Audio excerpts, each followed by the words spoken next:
everyone. Thanks for tuning into this Doing the Orton podcast. On today's episode, I will be interviewing Dicky Mayer, and this interview was recorded at the EWF Arena in Covina, California. So let's get into the podcast.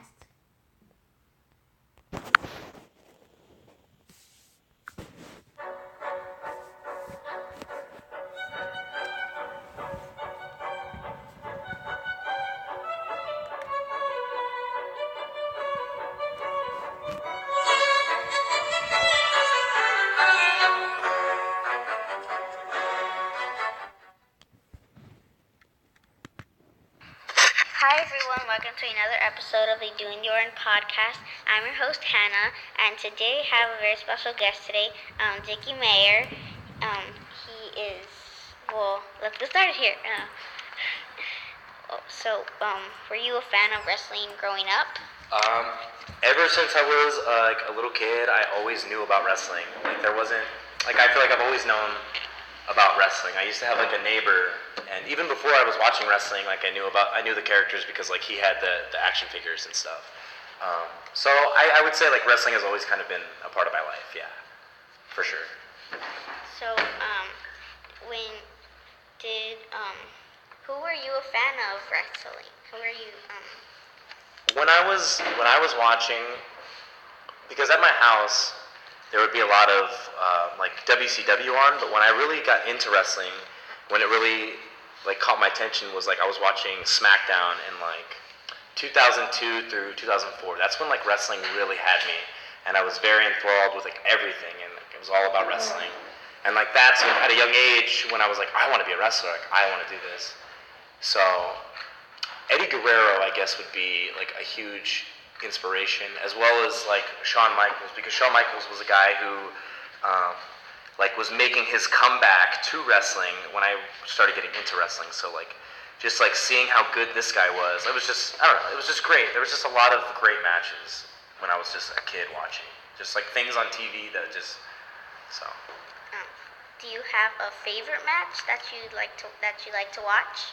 My favorite match, actually, it's funny because you'll see my style and you'll think it would be so many different things, but my favorite match that I've ever seen is Roddy Piper versus Bret Hart at WrestleMania, and I don't know which one it is now. I want to say it's I don't think it's 10, it may be 8. I think it might be 8, but it's for the Intercontinental, right? It's 8, yeah. It was 8, see? That is just it's so much drama, and they don't do anything too risky, but it's just there's so much storytelling, and there's such a great story to that match. So that's something that maybe would be a good one to watch. That's cool. How did you get started in wrestling?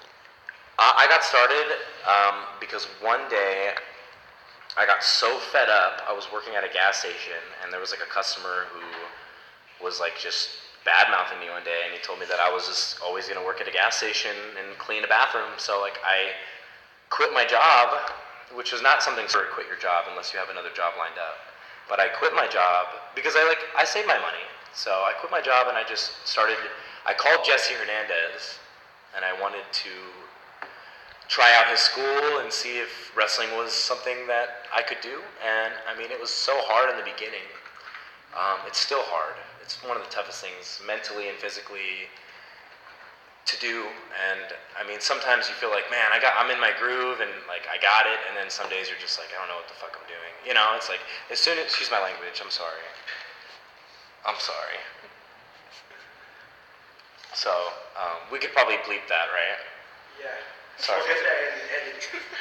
So, but yeah, I mean, wrestling is just one of the toughest things. So if you want to be a wrestler, I would definitely say to make sure it's something that you want to do, because it's going to cause you to sacrifice a lot, you know, and it'll change you, but I mean, you'll find your zone and you'll find out who you really are.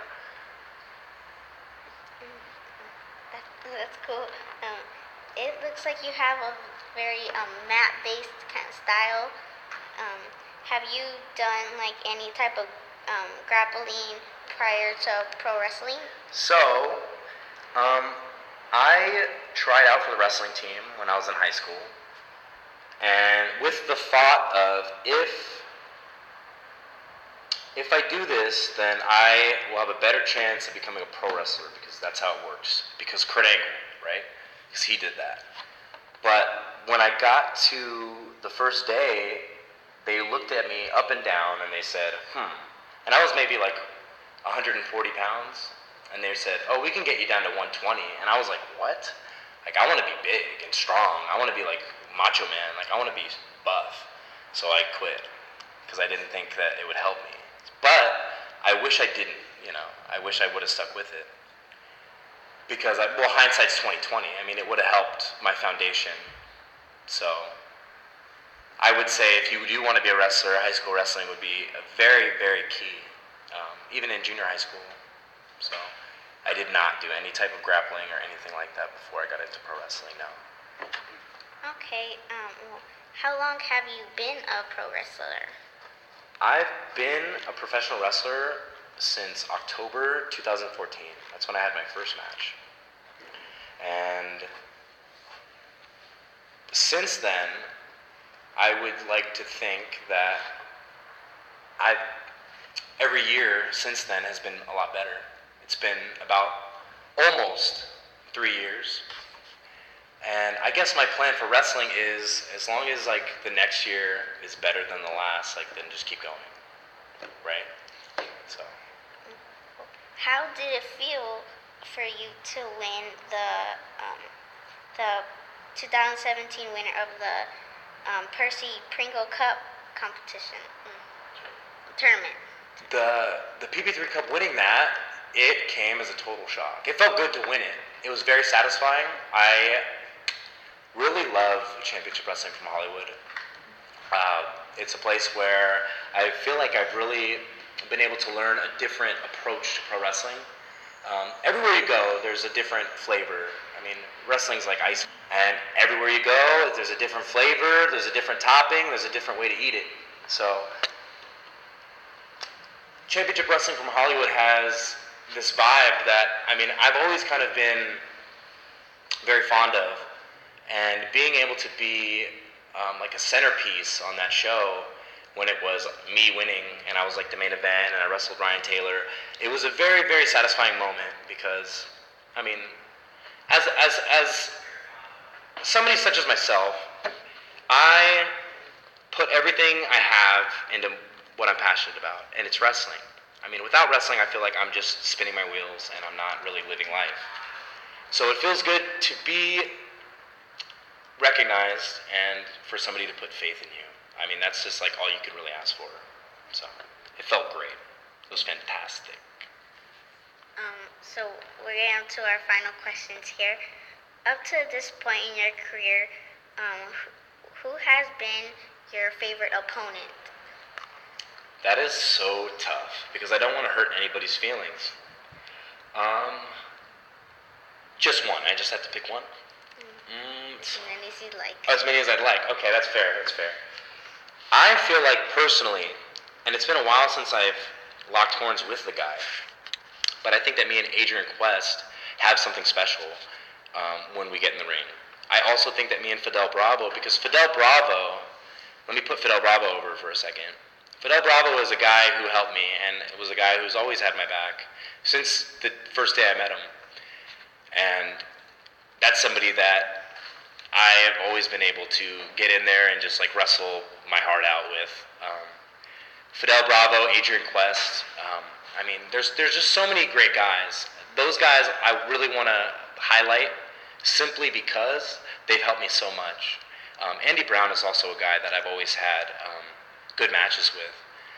Personally, I'm not the type of wrestler that'll single somebody out and say, oh, this guy's so good, because you know what? Everybody has something special to offer wrestling. My favorite thing to do now is to wrestle people that I haven't wrestled before. To kind of, it's because it's that mystery, and it's like, for me, it's just, there's something more organic when it's just like mystery. It's like a straight, I don't know how to explain it, but I like kind of the uncertainty of like, like, who's this guy? Or, so Favorite opponent? I feel like I haven't met him. I think I am my own biggest opponent because I'm so hard on myself. I feel like I am willing to take on anybody. It doesn't matter who they are. If they have it, I want it, and I'm coming after it for sure. But Andy Brown, Adrian Quest, Fidel Bravo, I mean, Ty Ray, he's somebody that's a little underrated in my opinion. He's somebody I've watched since I started, and he's grown so much as a wrestler. And me and him can go in there and we can just set the place on fire. So that's very important. So everybody, look out for those guys, because those guys are going to be telling stories for a long time. So many other greats, but yeah, like those three. I mean, any given day, we'll tear the house down. So this is our final question. Just, is there any way that people can contact you on your social media?